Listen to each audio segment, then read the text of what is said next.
আবারও উত্তাল ভারতের ছত্তিশগড় রাজ্যের বিজাপুর জেলা। জাতীয় উদ্যান এলাকায় দেশটির নিরাপত্তা বাহিনী ও মাওবাদীদের মধ্যে দফায় দফায় চলছে সংঘর্ষ। এতে ব্যাপক প্রাণহানির খবর পাওয়া গেছে। সংঘর্ষের ফলে পুরো অঞ্চলে থমথমে অবস্থা বিরাজ করছে। আরও জানাচ্ছেন শিহাব ইসলাম। ভারতের ছত্তিশগড় রাজ্যের বিজাপুর জেলার জাতীয় উদ্যান এলাকায় আইনশৃঙ্খলা বাহিনীর সঙ্গে মাওবাদীদের ভয়াবহ সংঘর্ষে এখন পর্যন্ত ৩১ মাওবাদী নিহত হওয়ার খবর পাওয়া গেছে।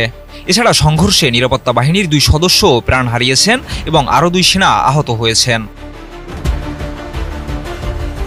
ছত্তিশগড় রাজ্যের বিজাপুর জেলা পুলিশ কর্মকর্তারা জানান, প্রথম দফায় হামলার পর 12 জন মাওবাদীর ইউনিফর্ম পরা মৃতদেহ, অস্ত্র ও বিস্ফোরক উদ্ধার করা হয়।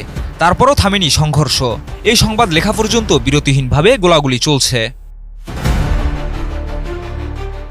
অন্যদিকে পুলিশের আরেকটি সূত্র জানায়, প্রথমে নিহত মাওবাদীদের সংখ্যা 12 জন বলা হলেও পরে বস্তার রেঞ্জের পুলিশ মহাপরিদর্শক পি সুন্দররাজ নিশ্চিত করেন নিহতের সংখ্যা ৩১-এ দাঁড়িয়েছে।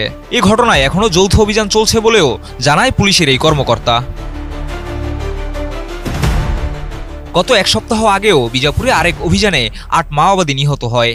ওই অভিযানে রাজ্য পুলিশের ডিআরজি অর্থাৎ জেলা রিজার্ভ গার্ড, বিশেষ ট্যাঙ্ক ফোর্স এসটিএফ, কেন্দ্রীয় রিজার্ভ পুলিশ বাহিনী সিআরপিএফ এবং তাদের বিশেষ কমান্ডো ইউনিট কোবরা অংশ নেয়। বসুন্ধরা ডায়াপেন্ট এখন আরো উন্নত। এই hot air through top sheet দ্রুত শোষণ করে সোনামণিকে দেয় কোমল অনুভূতি। পুলিশের বরাত দিয়ে ভারতীয় গণমাধ্যমগুলো জানিয়েছে, গত শুক্রবার গোপন সূত্রে মাওবাদীদের উপস্থিতির খবর পেয়ে পশ্চিম বস্তার ডিভিশনে অভিযান চালানো হয়। এই অভিযান কেন্দ্রীয় সরকারের 2026 সালের মধ্যে মাওবাদ নির্মূলের অঙ্গীকার বাস্তবায়নের অংশ। চলতি বছরের জানুয়ারিতে বিজাপুর মাওবাদীদের পুঁতে রাখা আইইডি বিস্ফোরণে 8 জন ডিআরজি জওয়ান এবং 1 চালক নিহত হন। এর আগেও 2023 সালের এপ্রিল মাসে দান্তেওয়াড়া জেলায় একটি কনভয়ে হামলায় 10 পুলিশ সদস্য এবং 1 চালক নিহত হন। বিজাপুরে সর্বশেষ সংঘর্ষে মাওবাদীদের বড় ধরনের ক্ষয়ক্ষতি হলেও নিরাপত্তা বাহিনীও হতাহতের শিকার হয়েছে। এই ঘটনায় ভারতীয় স্বরাষ্ট্রমন্ত্রী অমিত শাহ জানান, তাদের সৈন্যদের এই আত্মত্যাগ বৃথা যাবে না। এদিকে ঘটনার পর থেকে বিজাপুর ও আশেপাশের অঞ্চলে চরম উত্তেজনা বিরাজ করছে।